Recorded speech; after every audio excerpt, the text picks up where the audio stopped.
Game at Dinner. I've been wanting to read this about King Helseth by an anonymous spy. Forward from the publisher. The history behind this letter is almost as interesting and dark as the story it tells. The original letter to the mysterious Duanain was copied and began circulating around the ashlands of Vardenfell a few months ago. In time, a print found its way to the mainland and Prince Helseth's palace outside Almalexia.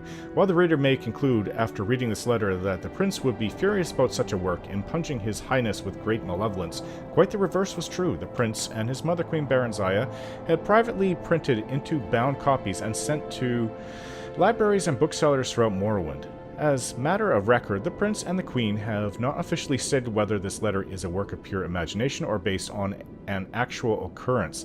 The House Dress has publicly denounced the work, and indeed no one named Duanain, despite the suggestions in the letter, has ever been linked to the house. We leave the reader to interpret the letter as he or she believes. Nariscan Publisher. Dark Liege Duanain. You asked for a detailed description of my experience last night and the reasons for my plea to House Dress for another assignment. I hope I have served you well in my capacity as informant for the court of Prince Helseth, a man who I have stated in many previous reports could teach Molag Bal how to scheme. As you know, I've spent nearly a year now working my way into his inner circle of advisors. He was in need of friendship when he first arrived in Morrowind and eagerly took to me and a few others. Still, he was disinclined to trust any of us, which is perhaps not surprising given his tenuous position in Morrowind society. For your unholiness's recollection, the prince is the eldest son of Baranziah, who was once the queen of Morrowind and once the queen of High Rock Kingdom of Wayrest. At the death of her husband, Prince Helseth's stepfather, King Eadwire, there was a power struggle between the prince and Eadwire's daughter, the Princess Elisana.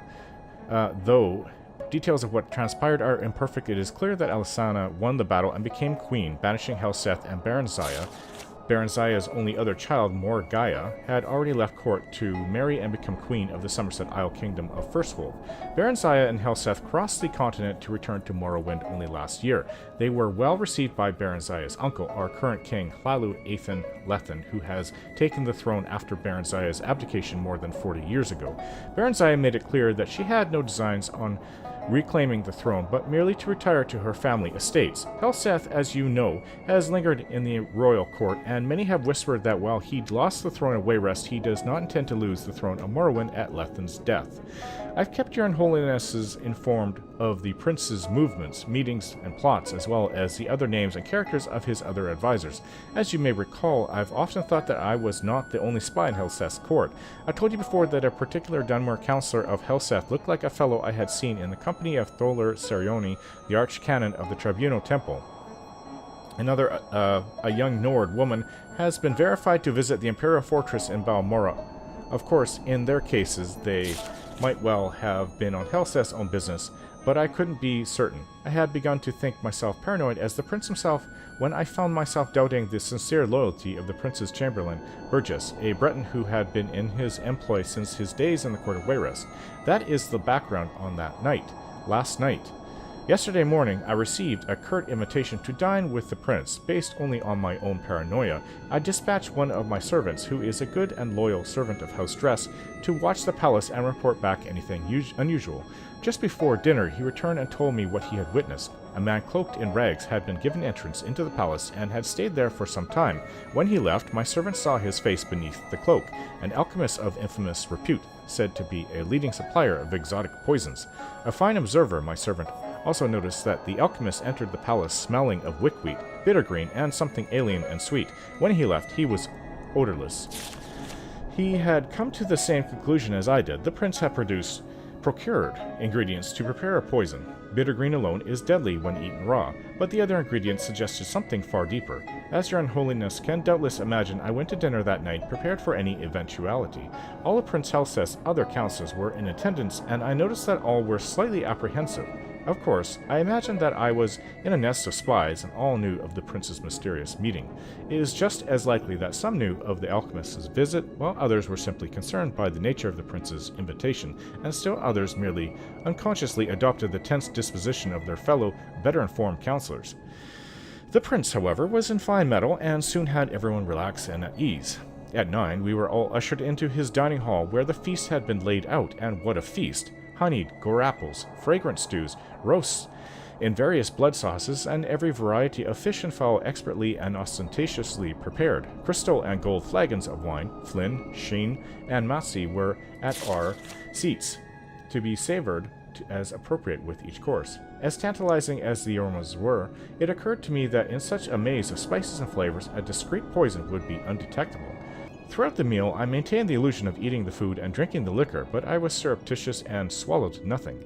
Finally, the plates and food were cleared from the table and a tureen of spicy broth was placed in the center of the banquet. The servant who brought it then retired, closing the banquet hall door behind him.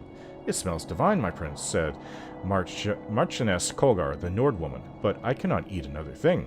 "Your Highness," I added, feigning a tone of friendliness and slight intoxication, "you know that every one at this table would gladly die to put you on the throne of Morrowind, but is it really necessary that we gorge ourselves to death?"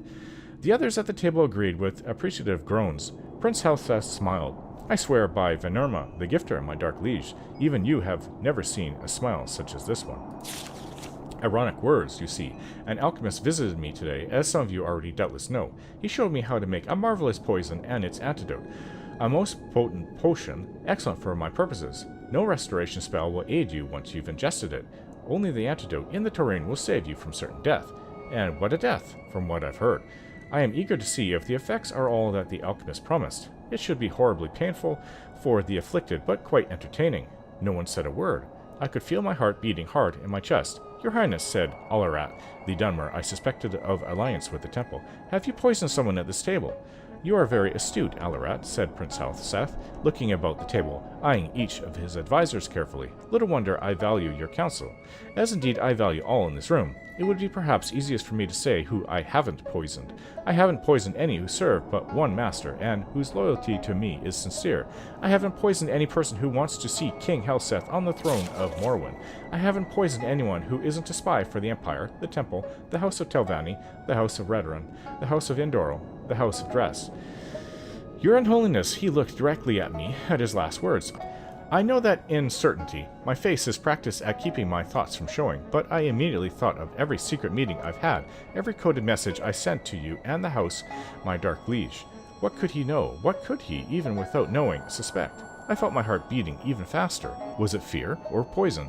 I couldn't speak, certain as I was that my voice will betray my calm facade. Those loyal to me who wish harm on my enemies may be wondering how I can be certain that the poison has been ingested. Is it possible that the guilty party, or dare I say parties, were suspicious and merely pretended to eat and drink tonight? Of course, but even the craftiest of pretenders would have to raise a glass to his or her lips and put empty forks or spoons in their mouths to play the charade. The food, you see, was not poisoned. The cups and cutlery were. If you did not partake out of fear, you're poisoned just the same, and sadly missed an excellent roast. Sweat beaded on my face, and I turned from the prince so he would not see. My fellow advisors, all of them, were frozen in their seats, from the Marchioness Colgar, white with fear, to Kemma and Nebi, visibly shaking, from the furrowed, angry brow of Alarat to the statue-like stare of Burgess.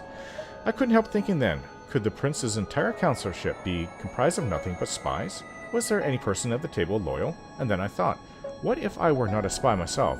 Would I trust Helseth to know that? No one knows better than his advisors both the depth of the prince's paranoia and the utter implacability of his ambition. If I were not a spy for the House Dress, even then, would I be safe? Could a loyalist be poisoned because of a not-so-innocent misjudgment?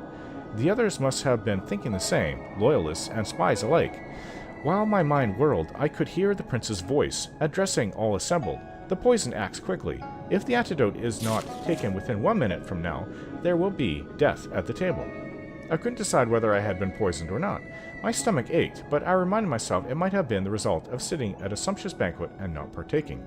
My heart shook in my chest, and a bitter taste like trauma root stung my lips. Again, was it fear or poison? "These are the last words you will hear if you are disloyal to me," said Prince Helseth, still smiling that damned smile as he watched his advisors squirming in their seats. "Take the antidote and live." Could I believe him? I thought of what I knew of the prince and his character. Would he kill a self-confessed spy at his court, or would he rather send the vanquished back to his masters? The prince was ruthless, but either possibility was within his manner. Surely the theatricality of this whole dinner was meant to be a presentation to instill fear. What would my ancestors say if I joined them after sitting at a table, eventually dying of poison? What would they say if I took the antidote, confessing my allegiance to you and the house dress, and was summarily executed? And I confess, I thought of what you might do to me even after I was dead. I had grown so lightheaded and filled with my own thoughts that I didn't see Burgess jump from his seat.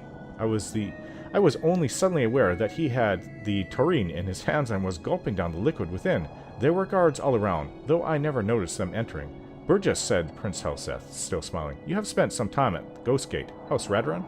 You didn't know? Burgess laughed sourly. No house. I report to your stepsister, the Queen of Wayrest. I've always been in her employ. By Akatosh, you poisoned me because you thought I was working for some damned old dark elves? You're half right, said the prince. I didn't guess who you were working for, or even that you were a spy. But you're also wrong about me poisoning you. You poisoned yourself when you drank from the tureen.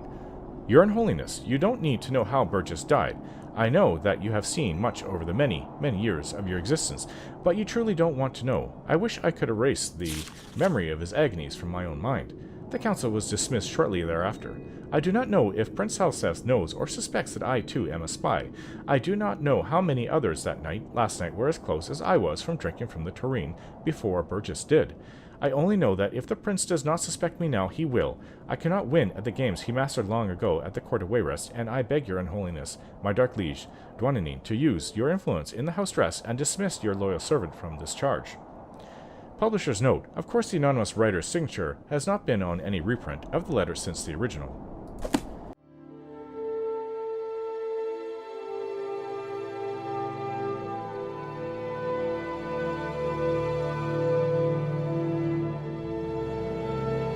Don't forget to like, share, and subscribe.